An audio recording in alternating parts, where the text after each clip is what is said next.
Hello guys, स्वागत है आपका विलेज वाली टीचर यूट्यूब चैनल पर। तो हाय, मैं हूं किरण शर्मा।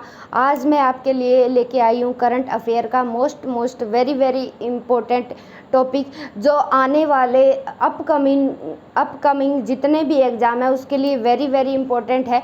करंट अफेयर का मुद्दा है, चाहे अब सीईटी जो हरियाणा में सीईटी होने वाला है, चंडीगढ़ पीआरटी है, एसएससी जीडी है या अपकमिंग एचटेट 2023 है, तो हर सब्जेक्ट में, हर किसी एग्ज़ाम में यहाँ से करंट अफेयर से क्वेश्चन देखने को ही मिलेंगे। तो चलिए शुरुआत करते हैं G20। आज की जो क्लास है, आज की क्लास में हम पढ़ने वाले हैं G20 के बारे में। ठीक है, G20 एक बार वीडियो को ध्यान से सुन लेना और हैंड रिटन नोट्स भी बनाते रहना और कवर करने की कोशिश करेंगे। और जितने भी एग्ज़ाम्स होंगे या अपकमिंग होने वाले हैं, यहाँ से एक दो क्वेश्चन आपको ज़रूर देखने को ही मिलेंगे। G20 के बारे में बात करेंगे हम। G20 क्या है? Groups of 20। ठीक है, और ये क्यों खास है? इसलिए खास है क्योंकि अब की बार जो G20 है, G20 का जो शिखर सम्मेलन है वो भारत में होने जा रहा है और चल रहा है, इसलिए ये खास हो जाता है किसी भी एग्ज़ाम के लिए। तो जितने भी टीचिंग एग्ज़ाम है, जितने भी अपकमिंग एग्ज़ाम है, तो सभी चीज़ों में यहाँ से करंट अफेयर में क्वेश्चन बनने वाला है। तो G20 है ग्रुप ऑफ 20। तो इसमें सबसे पहले बेसिक से शुरुआत करेंगे। कौन कौन से देश शामिल है इसमें? ग्रुप ऑफ 20 में 19 देश शामिल है, प्लस एक जो है एक यूरोपियन यूनियन शामिल है। ठीक है, 1 यूरोपियन यूनियन शामिल है। ये यूरोपियन यूनियन है, ये यूरोपियन संघ है। क्या है? यूरोपियन संघ। ठीक है, यूरोपियन संघ है ये। और इसमें भी 28 देश शामिल है, 28 कंट्रीज़ शामिल है। ठीक है, और 28 कई बार पूछ लिया जाता है ईयू में कितने कंट्री शामिल है। तो ईयू में क्या है? ईयू में 28 कंट्रीज शामिल है। और ये क्या है? जितने भी यूरोप के जो देश है, जो यूरोप के जो जितनी भी कंट्रीज़ है, उनके आर्थिक व सामाजिक संकट को दूर करने के लिए ये संस्था बनाई गई थी। आर्थिक और सामाजिक जो भी संकट आता है किसी भी कंट्री पर, आर्थिक है, सामाजिक रूप से कभी ना कभी कुछ ना कुछ संकट आता रहता है, इसलिए इस तरह की संस्थाएं बनाई जाती है। ईयू में याद रखेंगे 28 कंट्रीज़ है। अब बात करते हैं हम G20 ग्रुप्स ऑफ 20 की। ग्रुप्स ऑफ 20 की मैं बात कर रही हूँ यहाँ। तो ये कब इसकी जो स्थापना है ये स्टैब्लिश हुआ था? 1999 में। ठीक है, 26 सितंबर, अगर डेट भी याद रखना चाहो तो 26 सितंबर 1999 को G20 की स्थापना होती है। क्यों भाई? आर्थिक संकट उत्पन्न हो गया था, आर्थिक संकट को दूर करने के लिए। ठीक है, आर्थिक संकट को दूर करने के लिए इसको स्टैब्लिश किया गया था, आर्थिक संकट को दूर करने के लिए। ठीक है, ये तो हो गई इसकी स्थापना की बात। अब क्या है? अब एक बार फिर से देख लो, G20 की फुल फॉर्म पूछ ली जाती है। ग्रुप्स ऑफ 20, 19 देश शामिल है। ठीक है, और एक ईयू शामिल है। ईयू मतलब यूरोपियन संघ। यूरोपियन संघ में भी कितनी कंट्री है? 28 कंट्री है। और जो ये यूरोप के जो जितने भी देश है, उनके सामाजिक और आर्थिक संकट को दूर करने के लिए ये यूनियन बनाई गई थी। ठीक है, अब इसकी जो स्थापना है, G20 की स्थापना कब होती है? 26 सितंबर 1999 को होती है। क्यों की गई? आर्थिक संकट को दूर करने के लिए G20 की स्थापना की गई। ठीक है, ज़्यादा डिटेल में नहीं घुसना कि पीछे कब शुरुआत हो गई थी इसकी, पहला कब हुआ था। और आज जितने भी एग्ज़ाम है वो ट्रेंडिंग का टॉपिक है, वहीं से क्वेश्चन उठाते हैं। अब बात करते हैं हम यहाँ जो है, ये सबसे पहले क्या है? अब आपने G20 का ये हो गई हमारी अर्थ। आई थिंक एक मिनट में चेक कर लेती हूँ कि आपको दिखाई दे रही है क्या अर्थ? हाँ, दिखाई दे रही है। तो ये क्या है? G20 की थीम की भी बात करेंगे। ये हमारी अर्थ है। तो अर्थ को यहाँ क्या है? कमल का फूल बनाया गया है, कमल के फूल की पंखुड़ियाँ बनाई गई है। ठीक है, इस तरह से कमल के फूल की पंखुड़ियाँ बनी गई है। और कमल के फूल में क्या है, हमारी अर्थ को, पृथ्वी को रखा गया है। और ये पृथ्वी क्या है, तिरंगे के रूप में केसरिया, सफ़ेद और हरा डिनोट करके दिखाया गया है।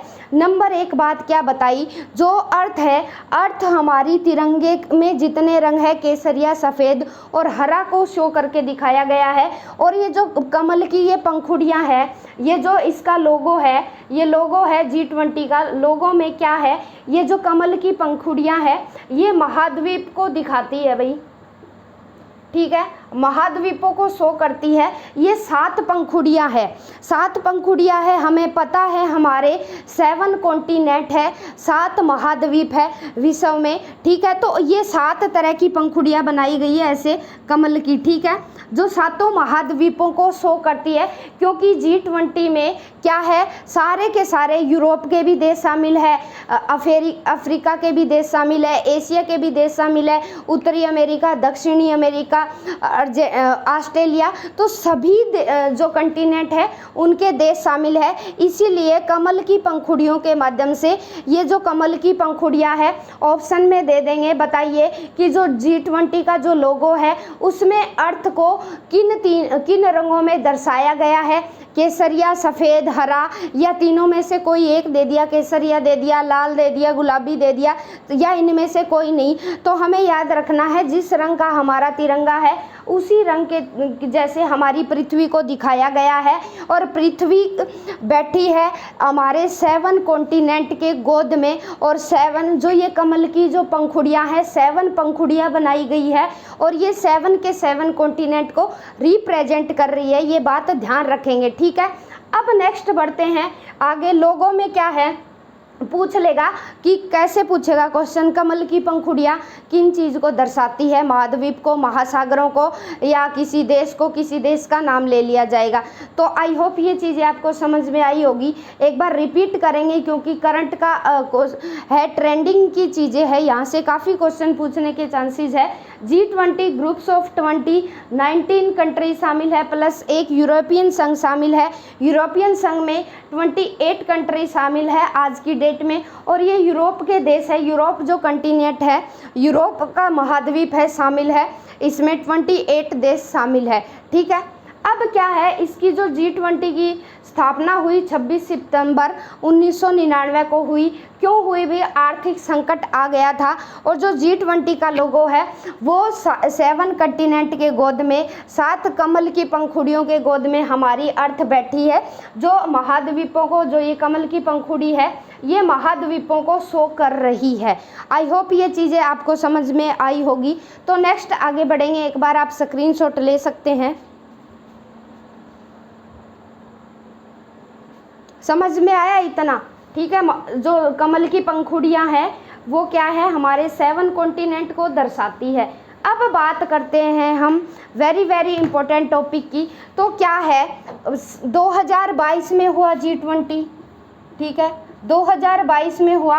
अब थीम के बारे में 1 मिनट आगे बढ़ने से पहले थीम की बात जान लेते हैं। जो G20 अब की बार G20 जो इंडिया में होने जा रहा है उसकी क्या थीम है, उसकी थीम रहने वाली है वसुधैव कुटुंबकम।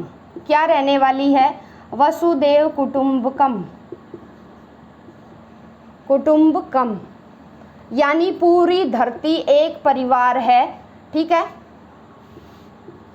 वन अर्थ एक धरती, वन फैमिली और वन फ्यूचर। याद रखेंगे क्या है, जो G20 जो 2023 है उसकी थीम है वसुधैव कुटुंबकम। वसुधैव कुटुंबकम मतलब वन अर्थ धरती है और वन फैमिली और पूरा परिवार एक है, और वन फ्यूचर सभी का फ्यूचर एक है। ये थीम है हमारा अब की बार जो G20 है। और ये खास क्यों है, अब की बार क्यों है खास, एक बार इधर देखिए। 2022 में जो G20 हुआ था उसका जो होस्ट किया था, उसको होस्ट करने वाला इंडोनेशिया था। कौन था भाई, इंडोनेशिया। याद रखेंगे ये बात। तो इसको होस्ट किया 2022 का जो G20, हर साल ये शिखर सम्मेलन आयोजित किए जाते हैं। आर्थिक रूप से विश्व में जितनी भी समस्याएं हैं उन पे समाधान किया जाता है। अलग अलग कंट्री इन्वॉल्व होती है, अपने अपने आइडियाज़ रखते हैं। तो 2022 का क्या है, 22 का किसने होस्ट किया था? इंडोनेशिया ने होस्ट किया था। और 2023 का होस्ट अब की बार हम कर रहे हैं, यानी इंडिया कर रहा है, भारत कर रहा है। ठीक है, यहाँ मैंने भारत लिखा है, क्यों? क्योंकि G20 जो होने वाला है 2023, वहाँ पहली बार इतिहास में ऐसा हुआ है कि इंडिया को भारत का नाम देके ही भारत का लिखा गया है कि G20 2023 भारत इसका होस्ट कर रहा है, मेज़बानी कर रहा है। पहली बार इतिहास में ऐसा हुआ है कि इंडिया की जगह हिंदी में भारत नाम लिखा गया है। ठीक है, तो 2022 की होस्टिंग किसने की थी? इंडोनेशिया की। अब क्या है, 2022 के अलावा 24 का भी पूछ लिया जाता है। तो 2024 में होस्ट कौन करेगा भाई? ब्राज़ील करने वाला है। ठीक है, ब्राज़ील करेगा 2024 में। जो G20 जो शिखर सम्मेलन आयोजित होगा उसकी मेज़बानी ब्राज़ील करने वाला है। तो तीनों देशों के नाम याद रखेंगे। 22 में इंडोनेशिया ने मेज़बानी की थी, 23 में भारत कर रहा है। भारत में दिल्ली में, ठीक है, भारत मंडपम में ये जो G20 शिखर सम्मेलन है ये आयोजित किया जा रहा है दिल्ली में। हमारी जो कैपिटल है, राजधानी दिल्ली, भारतीय मंडपम में इसका आयोजन किया जा रहा है। ठीक है, दिल्ली को एक दुल्हन की तरह सजा दिया गया है। 2024 में क्या है, 2024 में होस्ट करेगा भाई ब्राज़ील। ठीक है, ब्राज़ील होस्ट करेगा। अब की बार जो G20 की जो मेज़बानी है हमारा देश कर रहा है, ये बड़ी ही गौरवपूर्ण बात है।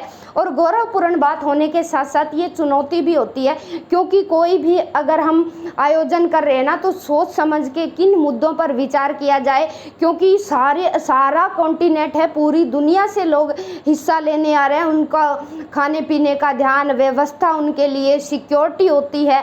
HIT स्क्वाड उन्होंने वो कर रखा है, तो हर तरह की सिक्योरिटी है, हर चीज़ का ध्यान रखा जाता है। इसलिए ये खास है 2023 का। यहाँ से काफ़ी क्वेश्चन पूछे जाने वाले हैं अपकमिंग जो भी एग्ज़ाम आएंगे। तो आई होप ये चीज़ें आपके समझ में आई होगी। तो आप नोट्स बना लीजिए या स्क्रीनशॉट ले लीजिए। तो नेक्स्ट इसी कड़ी में आगे बढ़ेंगे कि हमने ये तो पढ़ लिया कि G20 में 19 देश शामिल है। तो अब क्या है, एग्जामिनर घुमा फिरा के कैसे भी क्वेश्चन पूछ लेगा, अगर वो हमें फंसाने के मूड में है, बता देगा, 4 कंट्री के नाम दे देगा।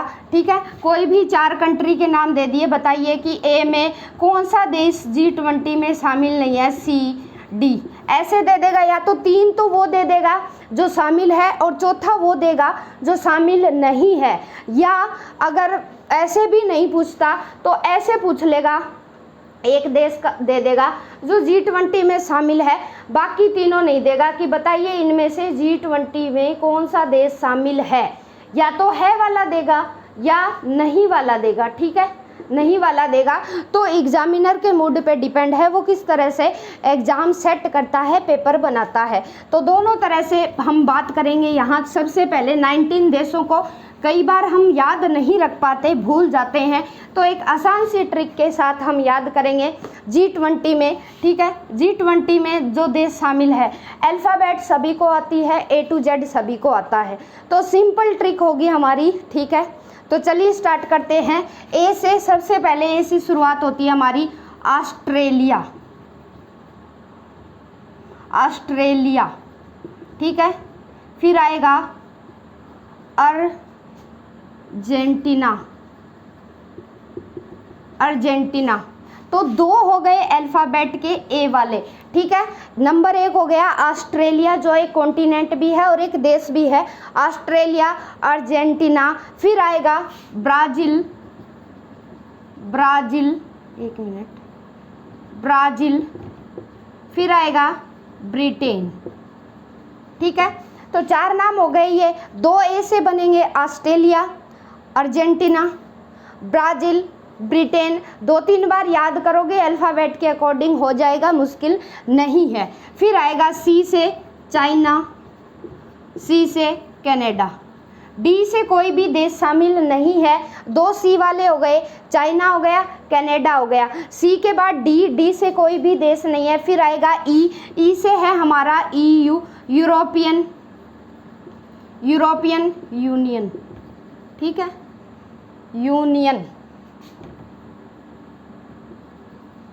ऐसे ही आएगा ना, UN, ठीक है, यूरोपियन यूनियन, ठीक है। तो 2 ए वाले देश है ऑस्ट्रेलिया, अर्जेंटीना, 2 है बी वाले ब्राज़ील, ब्रिटेन, 2 है सी वाले चाइना, कनाडा, तीसरा फिर है यूरोपियन यूनियन, एफ से बनेगा। फिर आएगा ई के बाद एफ, फ्रांस, ठीक है, फ्रांस। एफ के बाद फिर क्या आता है, एफ, जी, जी से आएगा जर्मनी, जर्मनी जो G20 में शामिल है। जी, एच से कुछ भी नहीं आएगा, GH, आई इस पे आ जाओ। आई पे एक हो गया हमारा इंडिया, एक हो गया इटली, एक हो गया इंडोनेशिया,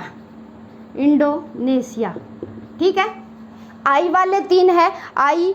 फिर आएगा जे, जे से आएगा जापान, ठीक है, जापान। जे, के से कुछ नहीं है, के। फिर एल से के, एल, एम से आएगा मैक्सिको, एन से कुछ नहीं है, एन, ओ, पी से भी नहीं है, NOP, क्यू से भी नहीं है, क्यू, आर से आएगा रसिया। फिर आएगा एस से, एस से एक तो हो गया साउथ अरेबिया, ठीक है, साउथ अरेबिया हो गया। फिर एक हो गया साउथ कोरिया, ठीक है, साउथ अरेबिया या हो गया, साउथ कोरिया हो गया, और एक हो गया साउथ अफ्रीका। एस वाले 3 है, याद रखेंगे, और आई वाले 3 भी है, अफ्रीका, ठीक है। एस के बाद क्या आता है, ST, टी से तुर्की भी बोल सकते हैं या टर्की भी बोल सकते हैं ये, ठीक है। अब बताओ कहाँ कन्फ्यूजन हुई। अल्फ़ाबेट के अकॉर्डिंग हमने 20 के 20 देशों को याद कर लिया, क्योंकि कई बार हमें लगता है कि ये देश शामिल है, पोलैंड है, ठीक है, पोलैंड है, क्या चीज़ शामिल नहीं है। अब देखो जर्मनी इसमें नहीं आया, जर्मनी नहीं है, लेकिन कई बार हमें लगता है कि जर्मनी एक विकसित देश है तो इसमें इन्वॉल्व हो जाता है। तो बिल्कुल सिंपल ट्रिक से आप याद रखेंगे। 2 ए वाले हैं ऑस्ट्रेलिया, अर्जेंटीना, ठीक है। 2 बी वाले हैं ब्राज़ील, ब्रिटेन, याद रखना। 2 सी वाले हैं चाइना, कनाडा जो G20 देशों में शामिल है। एक है यूरोपियन यूनियन, ई से। एफ से हो गया हमारा फ्रांस, जी से हो गया जर्मनी है इसमें, जर्मनी हो गया। फिर आई से इंडिया, ठीक है, आई वाले 3 हैं इंडिया, इटली, इंडोनेशिया। ये सारे के सारे देश, कुछ देश इसमें विकसित भी है और कुछ विकासशील भी है, कुछ डेवलप्ड कंट्री भी है और कुछ डेवलपिंग फॉर्म में भी चल रही है, विकासशील भी है, ग्रो कर भी रही है। इंडिया, इटली, इंडोनेशिया आई वाले 3 देश है। फिर आएगा जापान विकसित कंट्री है। फिर आएगा मैक्सिको भी, Russia, South Arabia, South Korea, South Africa और टर्की या तुर्की, ये चीज़ें शामिल है G20 में, ठीक है। 20 देश शामिल है। यूरोपियन यूनियन में 28 देश शामिल है, जो यूरोप के देशों को रिप्रेजेंट करती है। तो आई होप ये चीज़ें आपको समझ में आई होगी। एक ही ट्रिक में A to Z में हमने क्या है G20 के सारे देश को कवर कर लिया। एक बार फिर देख लीजिए, आसान है, कोई भी मेरे को याद हो गया तो आप भी याद रख सकते हैं। मेरे पास मैंने पहले नहीं लिख रखा बोर्ड पर, तो क्या है बस बिल्कुल हमें ये ध्यान रखना है, 20 देशों को याद रखना कोई मुश्किल काम नहीं है। और अकॉर्डिंग टू अल्फ़ाबेट इसीलिए जमाया है इनको, Australia, Argentina, Brazil, Britain, China, Canada, European Union, France, Germany, India, Italy, Indonesia, Japan, Mexico, Russia, South Arabia, South Korea, South Africa, Turkey. तो बिल्कुल आसान है G20 के देशों को याद रखना, ठीक है। तो नेक्स्ट वीडियो में इसी G20 को हम कंटिन्यू करेंगे। साथ ही साथ टीचिंग एप्टीट्यूड आईसीटी की क्लासेस भी चलती रहेंगी, और जो ईडियम और फ्रेजेस है, एंटोनियम सिनोनियम की क्लास भी आएगी, और एक हिंदी की भी क्लास आएगी जिसमें हम चंडीगढ़ पीआरटी की काफ़ी चीज़ें कवर करने की कोशिश करेंगे। तो आप स्क्रीनशॉट ले सकते हैं, डिटेल में भी जानेंगे क्या रहा, कैसा इसका आउटपुट आया। तो take the screenshot. Have a nice day guys.